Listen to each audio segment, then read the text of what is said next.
Okay, next slide की बात है atomic mass unit. Yes sir.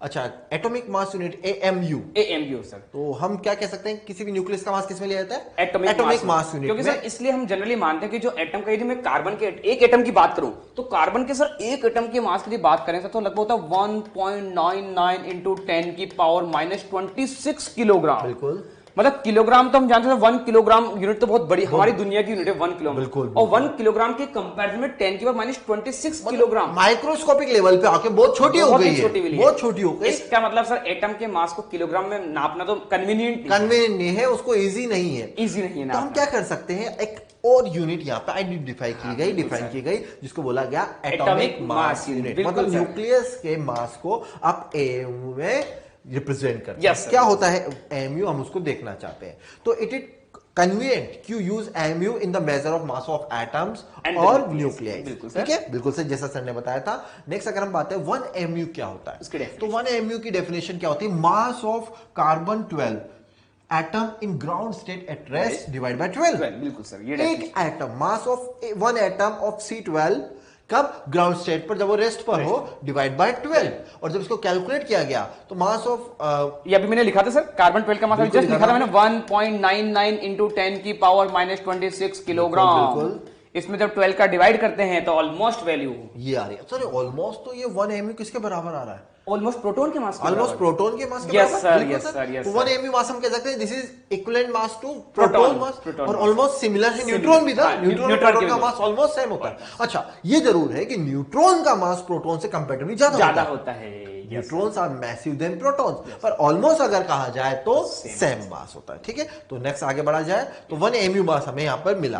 तो ये सर स्लाइड क्या कहती है? ये सर ये बता रही है सर प्रोटॉन का मास किलोग्राम में कितना होता है, प्रोटॉन का मास एएमयू में कितना होता है। लेकिन इस चैप्टर में हम इनको यूज नहीं करते, हम न्यूमेरिकल केवल हम कहाँ आने वाले हैं? एएमयू मास में। बिल्कुल, स्मॉलेस्ट यूनिट। और एएमयू में भी हम कौन सा लेंगे? ये वाले ना सर, या ये लेंगे? नहीं सर, अप्रोक्सीमेटली ये है न्यूमेरिकल, एग्जैक्ट कैलकुलेशन के लिए, क्योंकि हम न्यूक्लियर फिजिक्स में कैलकुलेशन बहुत इंपॉर्टेंस है। तो बेटा ध्यान रखना, पॉइंट के बाद 4 डिजिट तक कैलकुलेशन जाती मिलेगा, ऑप्शन में मिलता भी है। तो बच्चे ध्यान रखना, प्रोटॉन के मास करके 1p1 से अपन डिनोट करते हैं प्रोटॉन का मास किलोग्राम में इतना होता है, और जिसको एएमयू में निकालें तो एएमयू में इसकी वैल्यू आती है 1.00727 यूनिट, जिसे अपन अप्रोक्सीमेटली 1 यूनिट भी मान सकते हैं। इसी तरह न्यूट्रॉन का मास भी प्रोटॉन के ऑलमोस्ट बराबर होगा, बस थोड़ा सा सर क्या होगा, ज्यादा होगा। तो 1.00866 जिसे अप्रोक्सीमेटली 1 मानते हैं। और इलेक्ट्रॉन का मास तो बहुत ही कम होता है, और उसकी वैल्यू एएमयू में होती है 0.00055 यूनिट, या अप्रोक्सीमेटली 0। इसी तरह हाइड्रोजन एटम का मास की बात करें तो हाइड्रोजन एटम का जो मास होता है वो होता है अप्रोक्सीमेटली 1.00783 यूनिट, जिसे अप्रोक्सीमेटली, मतलब एक ही तो प्रोटॉन है ना, तो हाइड्रोजन बिल्कुल प्रोटॉन के इक्वल, बिल्कुल प्रोटॉन के इक्वल हो जाए। तो बच्चों बस आपको ये वैल्यू रट लेनी है। इनकेस सर न्यूमेरिकल में कभी कभी नहीं गिवन होती, तो बच्चों को याद रखना कंपलसरी है। तो प्रोटॉन, इलेक्ट्रॉन और न्यूट्रॉन, तीनों या हाइड्रोजन एटम सारों की वैल्यू आपने को याद हो। हाँ, ये भी ध्यान रखना कि सर इसको याद करना तो ऐसा करना, पॉइंट के बाद 2 डिजिट तक याद कर लें भाई। पॉइंट के बाद 2 1.00 1. अरे ऐसा नहीं करना, ऐसा नहीं करना। एटलीस्ट पॉइंट के बाद 4 और 5 डिजिट तक हमें जाना है, याद ही रखना। बिल्कुल, स्टूडेंट्स यही पूछते हैं सर क्लास में, तो सर ऐसा करते ना, आप कह रहे हैं याद कर लेते हैं, तो ऐसा करते हैं पॉइंट के बाद 2 तक कर लेते हैं। अरे नहीं भाई, ऐसा नहीं करना है, बिल्कुल नहीं, पूरा याद करना, पूरा याद करना पड़ेगा। अच्छा सर, ये बता सकते हैं कि प्रोटॉन और इलेक्ट्रॉन या के मास में डिफरेंस, रिलेशन क्या है? प्रोटॉन और इलेक्ट्रॉन के मास में सर, इलेक्ट्रॉन का मास तो सर क्या होगा, प्रोटॉन के मास से बहुत ही कम होता है, बहुत ही कम होता है। तो रिलेशन क्या है, हम कह सकते हैं ना, मास ऑफ प्रोटॉन कितना होता है? 1840 times of mass of electron. ये कह सकते हैं सर आप? बिल्कुल सर। तो यहाँ से भी तो रिलेशन निकाल सकते हैं हाँ, इसका। तो आप डायरेक्ट का मास पता है, उसको 1840 से मल्टीप्लाई करेंगे तो प्रोटॉन का मास, बिल्कुल, और प्रोटॉन के मास में डिवाइड करते 1840 से, ये रिजल्ट आने वाला था हमारे पास। तो ये रिजल्ट भी आपको याद रख के चलना है। ठीक है सर। तो न्यूक्लियस, हमने यहाँ से क्या देखा कि न्यूक्लियस या एटम के मास को एटॉमिक मास यूनिट में कैलकुलेट किया जाता है एएमयू में। 1 एएमयू क्या है? मास ऑफ प्रोटॉन या मास ऑफ न्यूट्रॉन के बराबर है ऑलमोस्ट, और हमने यहाँ पे कैलकुलेट करके देख लिया। ठीक है सर, आगे बढ़ा जाए। Yes sir. नेक्स्ट क्या कहते हैं, कार्बन के बारे में कुछ बात की जा रही है सर। बस सर एक बिल्कुल जनरल पॉइंट है बच्चे, आपको याद करने वाला पॉइंट है। Only carbon has integer atomic mass, rest atoms have atomic masses close to integer value. तो जितने भी हम एटॉमिक मासेस कैलकुलेट करते हैं मास स्पेक्ट्रोमीटर की हेल्प से हम आगे डिस्कस भी करेंगे, उनके लिए ऑलमोस्ट सर जो आती है वो फ्रैक्शन या पॉइंट्स, जैसे हीलियम के लिए आएगी हम क्या 4.005 समथिंग पे आती है, तो वो लगभग पॉइंट्स में आती है। बट कार्बन एक ऐसा है जिसकी वैल्यू लगभग कितनी होती है, एग्जैक्ट 12। तो कार्बन के लिए जब भी आपको मास बोला जाए कार्बन के लिए, तो आप क्या लेंगे, कार्बन का एटॉमिक मास 12, बिल्कुल अप्रोक्सीमेटली 12। बाकी सबकी वैल्यू से क्लोज टू लेके चलना है, ठीक है। अच्छा पॉइंट था, ठीक है, आगे बढ़ते हैं सर। न्यूमेरिकल्स देखते हैं बिल्कुल अभी तक जो हमने पढ़ा उसके ऊपर न्यूमेरिकल्स देखने वाले हैं। क्या कहते हैं न्यूमेरिकल्स, उसको देखें सर। तो आप स्टार्ट करेंगे सर। बेसिक थ्योरी भी है बेटा, आपको याद भी रखनी है और न्यूमेरिकल की फॉर्म में भी है। तो जैसे क्वेश्चन की बात करूं, it is clear from the definition of atomic mass unit, अभी हमने जस्ट पढ़ा ही लास्ट स्लाइड में, that atoms must have masses close to integer multiple of AMU के multiple होती है close to. Then why chlorine has atomic masses as 35.45 U? You can see this in your periodic table. It's interesting that you will find 12 आ गया sir for carbon. तो यहाँ पे sir ये बताया गया है हमको एटॉमिक मास कैलकुलेट करना सिखा रहे हैं एटॉमिक मास को। तो एटॉमिक मास कैलकुलेट करने का एक तरीका तो है सर मास स्पेक्ट्रोमीटर की हेल्प से हम कैलकुलेट कर सकते हैं प्रैक्टिकली, और न्यूमेरिकली इसको कैलकुलेट करना है तो हम क्या करते हैं सर, कोई भी एलिमेंट है यदि उस एलिमेंट के पास आइसोटॉप्स हैं तो हर आइसोटॉप्स का हम पहले मास निकालेंगे और उन सभी मासेस का हम एवरेज लेंगे, एवरेज तो जो एवरेज आएगा उनको लेने पर, तो एवरेज एटॉमिक मास क्या शो करेगा, उस कंप्लीट एटम एलिमेंट का एटॉमिक मास। बिल्कुल सर। जैसे एवरेज एटॉमिक मास की आप बात करें तो एवरेज एटॉमिक मास होता है W1 into X1। W1 क्या है सर, वो उसका जो आइसोटॉप है उसका वेट या मास, और X1 क्या उसकी अबंडेंस, कितने परसेंटेज में वो नेचर में अवेलेबल है। बिल्कुल सर। इसी तरह W2 X2 अगर सेकंड आइसोटॉप है, W3 X3 थर्ड आइसोटॉप है, ऐसे up to so on. Okay, जैसे इस एग्जांपल में बता रखा है ना सर, एटॉमिक मास W1 उनका abundance X1, atomic mass W2 उनका abundance X2, atomic mass W3 उनका abundance X3 divided by X1 plus X2 plus X3। ये सबको जोड़ोगे आप, मान लो ये 30% है, मान लो 30% है, मान लो 40% है, तो 100 होना चाहिए टोटल। तो यदि आपको किसी भी एलिमेंट के आपके पास आइसोटॉप्स गिवन हैं और आपको उन सभी उस एलिमेंट का एटॉमिक मास कैलकुलेट करना है, तो उन जितने भी एलिमेंट है, जितने भी आइसोटॉप्स हैं, यदि उस आइसोटॉप्स का एवरेज निकाल लेंगे तो आपको उस एलिमेंट का क्या मिलेगा, एटॉमिक मास मिल जाएगा। जैसे क्लोरीन क्लोरीन के दो आइसोटॉप्स होते हैं 17Cl35 और 17Cl37। तो इसकी जो अबंडेंस है सर नेचर में वो है 75.4%। तो हमको X1 पता चल गया सर, और इस Cl का जो मास होता है वो होता है लगभग 34.9। क्या हमको W1 पता चल गया, तो W1 into X1 कर देंगे सर। तो यहाँ रफ में करूं मैं क्लोरीन के लिए average atomic mass for chlorine तो आएगा W1 है 34.98 into 75.4, ये आ गया W1 प्लस सेकंड जो आइसोटॉप है उसका मास कितना है 36.98, ये 36 है बिल्कुल सर, इनटू उसका अबंडेंस कितना है 24.6% divided by X1 plus X2, तो 100 हो रहा है ना, आप यहाँ पे देख लीजिए 100 हो रहा है। इसको सॉल्व करते हैं बच्चों तो इसकी वैल्यू आती है ये जो लिखी हुई है 35.45 U। तो यहां इस स्लाइड में आपको ये सिखाया गया है कि यदि आपके पास एलिमेंट्स के आइसोटॉप्स हैं तो आपको उन एलिमेंट का यदि एटॉमिक मास निकालना है तो जितने भी आइसोटॉप्स हैं एक तो वो पता कर लो, उन आइसोटॉप्स का नेचर में अबंडेंस कितना है ये पता कर लो, और इस फॉर्मूले में वैल्यू पुट करके अपन उस एलिमेंट का एटॉमिक मास कैलकुलेट कर दीजिए, हम एवरेज एटॉमिक मास बोलते हैं। वैसे तो सर ये फॉर्म तो केमिस्ट्री में काम आता है, केमिस्ट्री में स्टूडेंट्स काफी डिटेल में इसको पढ़ते हैं, बस आपने तो यहाँ पे एक ब्रीफ इसको आइडिया दे दिया, उसको एक्सप्लेन कर दिया एक एग्जांपल लेके क्लोरीन का। ओके सर, आगे बढ़ा जाए। तो नेक्स्ट हम बात करते हैं साइज ऑफ न्यूक्लियस, कि न्यूक्लियस जो फाइंड की थी Rutherford alpha particle scattering experiment से, उसकी साइज कैसे कैलकुलेट की जाए। ठीक है, तो साइज ऑफ न्यूक्लियस डिटरमाइन की गई थी अलग अलग एक्सपेरिमेंट से 1930 से 1950 तक, लगभग 20 सालों तक एक्सपेरिमेंट्स हुए थे और ये प्रोसेस में ही साइज ऑफ न्यूक्लियस कैलकुलेट की गई थी। नेक्स्ट डिफ्रैक्शन किया गया था किसका, हाई स्पीड इलेक्ट्रॉन का न्यूक्लियस से, उससे हमें बहुत एक्यूरेट रिजल्ट मिला था। देखिए, एक तो रदरफोर्ड ने एक्सपेरिमेंट किया था, रदरफोर्ड ने किसका अल्फा पार्टिकल का गोल्डफॉइल से स्कैटरिंग किया, उन्होंने वो क्लोजेस्ट पाथ अप्रोच निकाली, उससे निकाला। ठीक है, अल्फा पार्टिकल तो हेवी पार्टिकल है, बिल्कुल सर। तो उन्होंने क्या करा कि एक नया एक्सपेरिमेंट हुआ, इलेक्ट्रॉन्स की स्कैटरिंग का एक्सपेरिमेंट, और जिससे रिजल्ट मिला वो जो रिजल्ट काफी एक्यूरेट था, काफी एक्यूरेट रिजल्ट था। तो यह कहा गया है कि हाई स्पीड इलेक्ट्रॉन्स के डिफ्रैक्शन से जो न्यूक्लियस की रेडियस या साइज मिली है वो काफी अच्छा रिजल्ट मिला था। ओके, नेक्स्ट अगर हम बात करें, nucleus is like a invisible, no sharp boundaries, मतलब उसकी कोई बाउंड्रीज, स्ट्रॉन्ग बाउंड्रीज नहीं है, बस थोड़ी धुंधली होती है। बिल्कुल सर, है ना, धुंधली होती है। ओके सर, नेक्स्ट पॉइंट की अगर हम बात करें, रेडियस।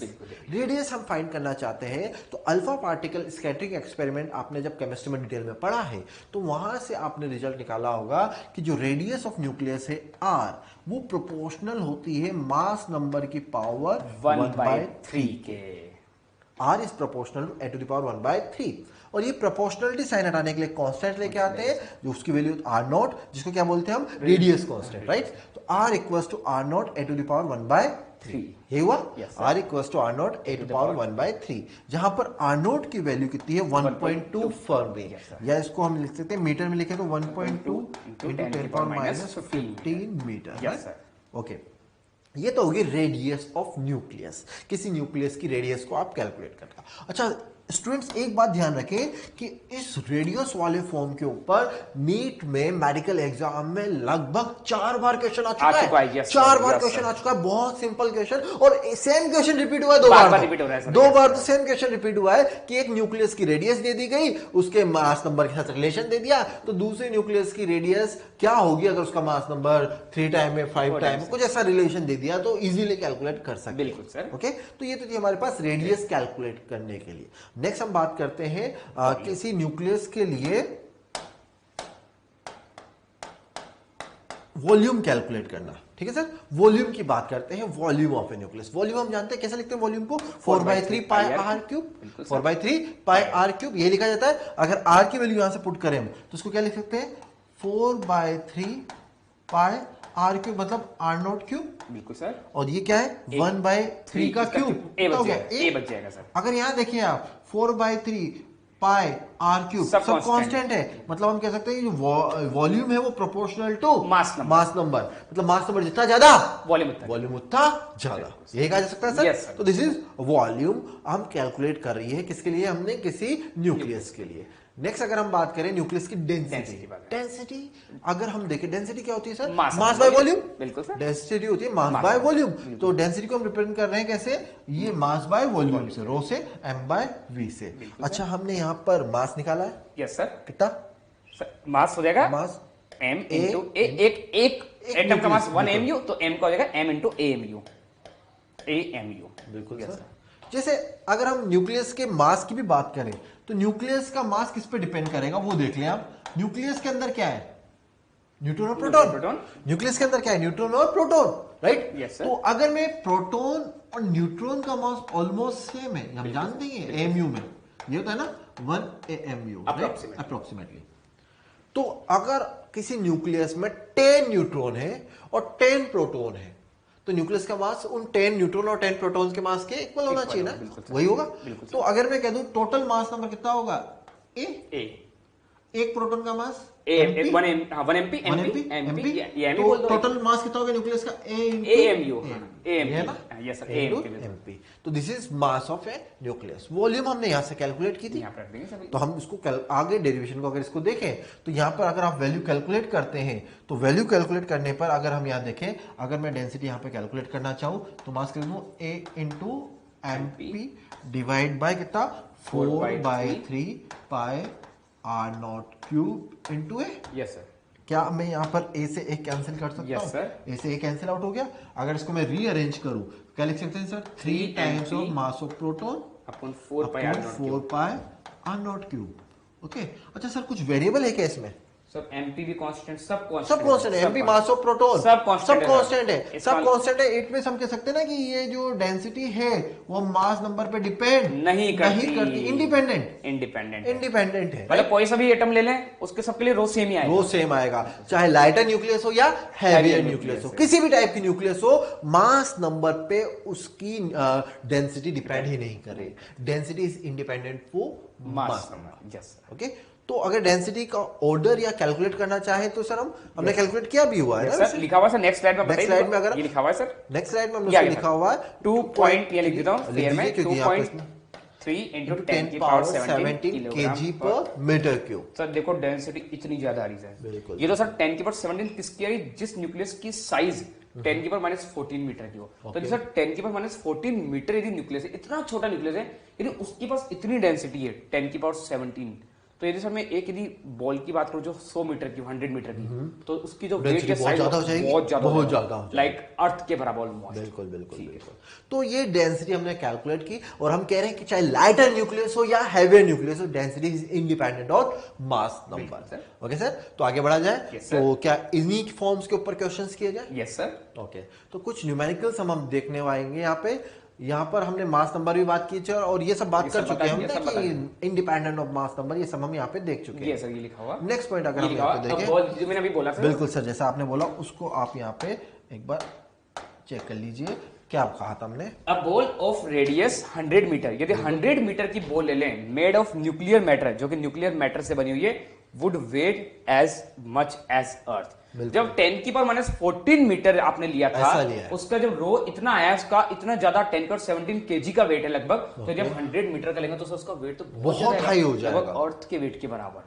ओके, बहुत बड़ी बात है। ठीक है, बहुत बड़ी बात है। आगे बढ़ा जाए सर। Yes sir. ठीक सर, हम न्यूमेरिकल्स करते हैं किस रेडियस वाली फॉर्म में, जैसा हमने कहा था इसके ऊपर न्यूमेरिकल्स काफी आए हुए हैं। तो सर क्या न्यूमेरिकल्स? बिल्कुल सर। तो बच्चों क्वेश्चन पूछा गया, what is the radius of tellurium 125 if radius of aluminium 27 is A. इसका मतलब इस क्वेश्चन में आपको एल्यूमिनियम की रेडियस तो ए दे रखी है, तो मैं लिख देता हूं सर यहाँ पे radius of aluminium is a मान रखा है, और हमसे पूछा रेडियस ऑफ टेलोरियम क्या होगा, ये क्वेश्चन है।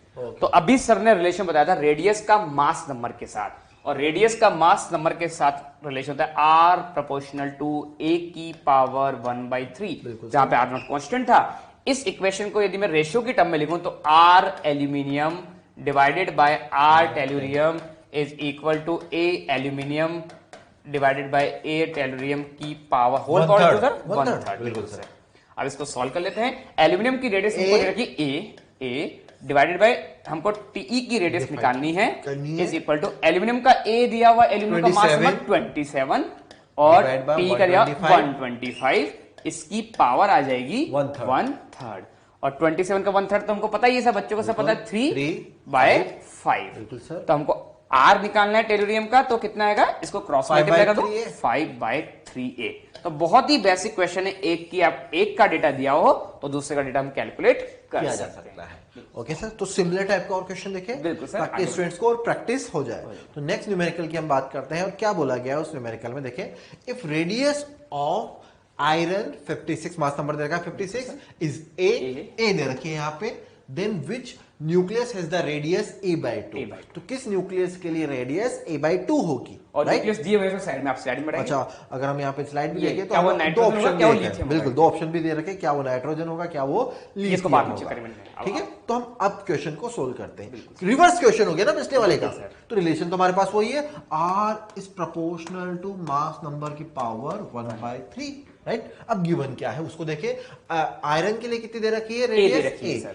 आयरन के लिए रेडियस अगर मैं तो रेडियस फॉर Fe गिवन है हमें a, और मास नंबर दे रखा है 56, इसको 1 ले लेता हूं, कितना 56, ठीक है।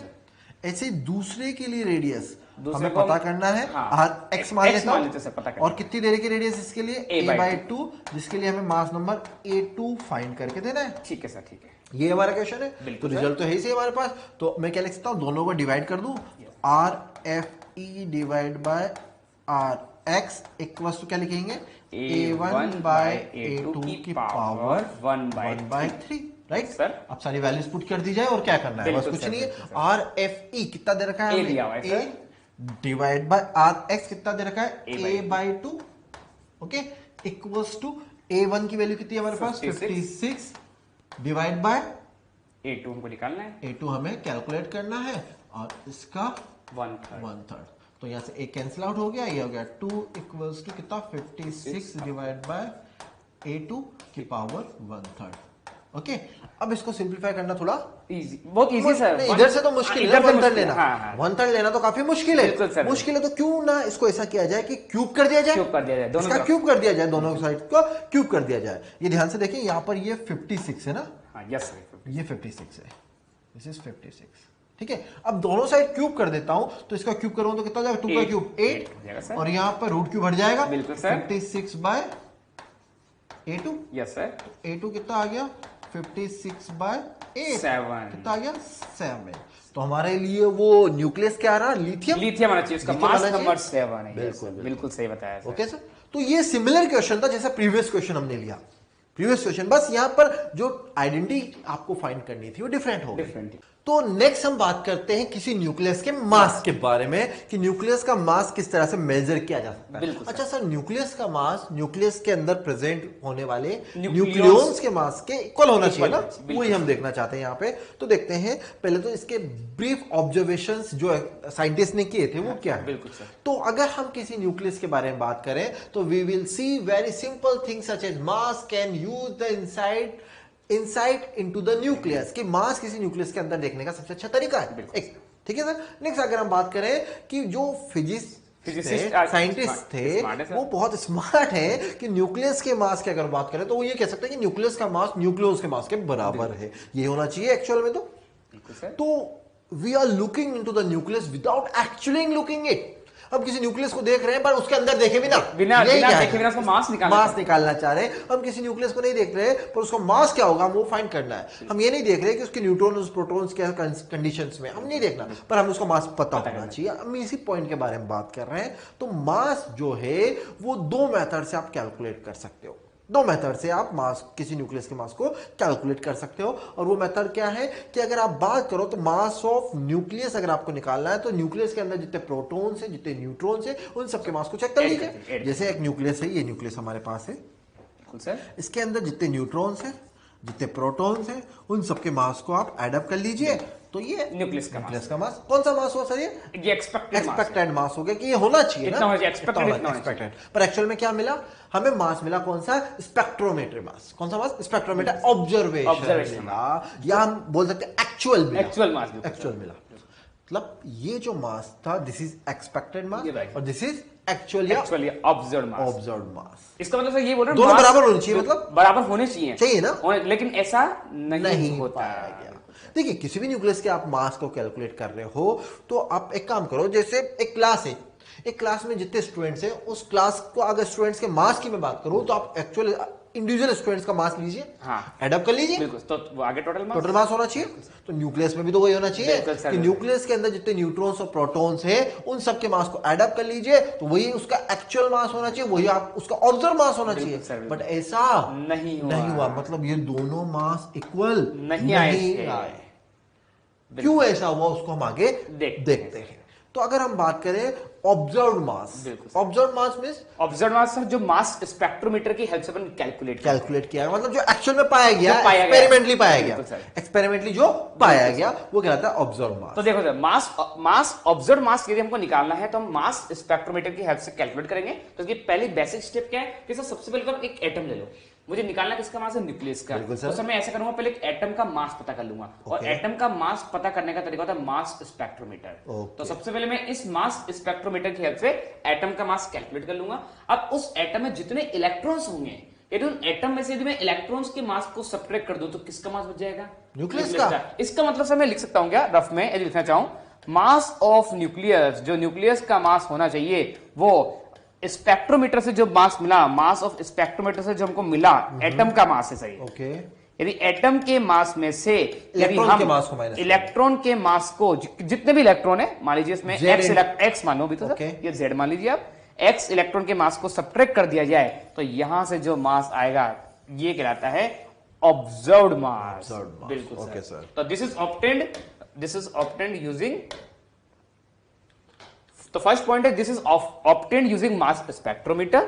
सेकंड पॉइंट है mass spectrometer gives us the mass of the atom, atom का मास बताएगा, and by subtracting the mass of electrons we can get the mass of nucleus. यही पॉइंट डिस्कस किया था। नेक्स्ट आते हैं, so observe mass of the nucleus. तो nucleus का जो मास ऑब्जर्व हुआ इस फॉर्मूले से वो लिख दिया। अभी मैंने बताया था एटम के मास में से यदि जेड इलेक्ट्रॉन है, जेड इलेक्ट्रॉन के मास को सब्ट्रैक्ट कर देंगे तो हमको न्यूक्लियस का, ये है न्यूक्लियस का observe mass, mass of nucleus.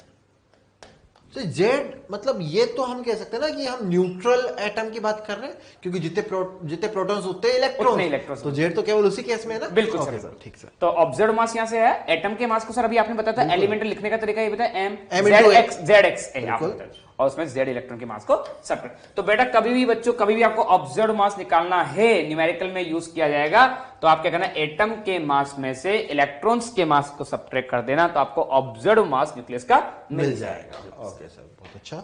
Next point sir, where m z x a represents mass of atom.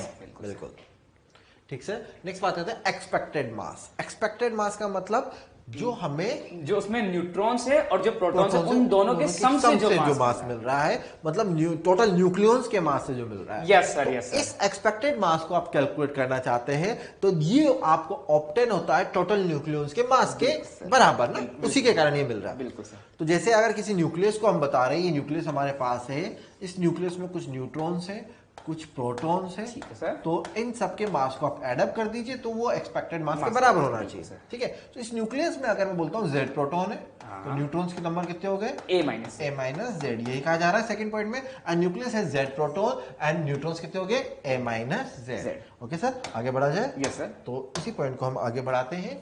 तो हमने सेकंड पॉइंट देख लिया, जैसे किसी न्यूक्लियस को हम रिप्रेजेंट कर रहे हैं, एक न्यूक्लियस है, आउटर बाउंड्री की हम बात नहीं कर रहे हैं अभी, उस न्यूक्लियस के अंदर न्यूट्रॉन्स और प्रोटॉन्स है, हमने बताया यहाँ 2 न्यूट्रॉन और 2 प्रोटॉन है, मतलब एक्सपेक्टेड मास इन 2 न्यूट्रॉन्स और इन 2 प्रोटॉन्स के मास के सम के बराबर होना चाहिए, राइट। तो एक्सपेक्टेड मास क्या होगा, ZMP, जहां पर total number of proton Z हो गए, MP mass of proton, neutrons कितने हो गए, a माइनस Z, और Mn मास ऑफ न्यूट्रॉन्स हो गया। ये एक्सपेक्टेड मास हमें यहां से मिला। ठीक है सर। तो हमने 2 तरह के मास देखे, कौन कौन से मास, एक तो एक्सपेक्टेड मास और एक ऑब्जर्व्ड मास। सर दोनों इक्वल आने चाहिए थे, बट रियलिटी में ऐसा नहीं पाया। रियलिटी में हमेशा एक्सपेक्टेड मास की वैल्यू ऑब्जर्व मास से ज्यादा मिलती है।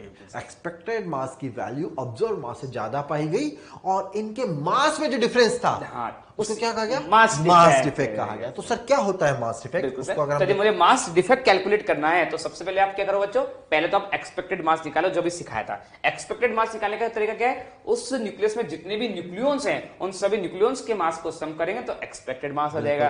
फिर क्या करो, आप ऑब्जर्व मास आपको निकालना है। ऑब्जर्व मास निकालने का क्या तरीका है, पहले मास स्पेक्ट्रोमीटर की हेल्प से एटम का मास निकाल लो, और उस एटम के मास में से यदि इलेक्ट्रॉन के मास को सब्ट्रैक्ट कर दिया जाएगा, तो आपको ऑब्जर्व मास आ जाएगा। अब यदि एक्सपेक्टेड मास में से मैं ऑब्जर्व मास को सब्ट्रैक्ट कर दूं, तो उसे कहा जाएगा मास डिफेक्ट, मास में डिफरेंस, तो इट हैज बीन ऑब्जर्व्ड, ऐसा ऑब्जर्व किया गया, that expected mass is always greater than the observe mass. हमेशा एक्सपेक्टेड मास ऑब्जर्व मास से ज्यादा मिला। बिल्कुल सर। ये देखा, तो मास, the difference in observed mass and expected mass is called mass difference। ये इसका कैसे कैलकुलेट करते हैं, सर ने अभी जस्ट बताया था कि आप क्या करने वाले हो, आप एक्सपेक्टेड मास में से ऑब्जर्व मास को माइनस कर दीजिए। एक्सपेक्टेड मास कैसे निकालते हैं, किसी न्यूक्लियस में Z प्रोटॉन है, तो टोटल प्रोटॉन्स का मास कितना हो गया, Z इंटू MP, न्यूट्रॉन्स कितने होंगे, a माइनस Z, तो टोटल न्यूट्रॉन्स का मास कितना होगा, a minus Z into Mn, तो ये हो गया एक्सपेक्टेड मास, और इसमें से ऑब्जर्व मास को आपने माइनस करवा दिया। और ऑब्जर्व मास हमने पिछले स्लाइड में लिखा था सर, देखा था हमने, क्या लिखा था हमने, एटम के मास में से इलेक्ट्रॉन्स के मास को माइनस कर दिया।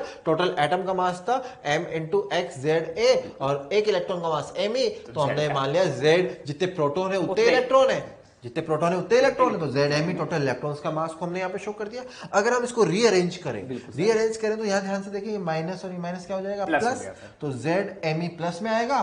तो हम एक काम करें ना, Z वाले टर्म को एक साथ लाते हैं, तो ये MP तो यहाँ था ही सही, ये वाला पोर्शन, इस वाले ये माइनस और माइनस प्लस किया, और इसको उठा के कहां ला दिया सर, यहाँ पर। ओके, ऐसे ये वाला पोर्शन इधर आ गया, और ये माइनस MXZA, ये कैसे, मास of atom, mass of atom. Students बहुत ध्यान रखना, मास ऑफ एटम। और अगर इसको आप सिंपलीफाई और करना चाहें, तो किसी एग्जांपल, जैसे हमने यहाँ पे क्या है, मास ऑफ प्रोटॉन्स क्या होता है, यस सर, यहाँ से अपने Z कॉमन ले लिया सर, बिल्कुल Z कॉमन लिया, तो ब्रैकेट में mass of proton plus mass of electron, और एक प्रोटॉन और एक इलेक्ट्रॉन मतलब हाइड्रोजन एटम का मास। तो इन दोनों को हम रिप्लेस करके ऐसे भी लिख सकते हैं। बाकी अगला डेटा सेम ही है सर। तो चाहे तो स्टूडेंट आप ऐसे याद रख लीजिए, या आप चाहो तो आप ऐसे भी याद रख सकते हैं बच्चे। बस आपको मास डिफेक्ट क्या होता है उसको देखें, बस। तो मास डिफेक्ट क्या है कि आपका जो एक्सपेक्टेड मास था और आपका जो ऑब्जर्व मास है उनके बीच में डिफरेंस पाया गया।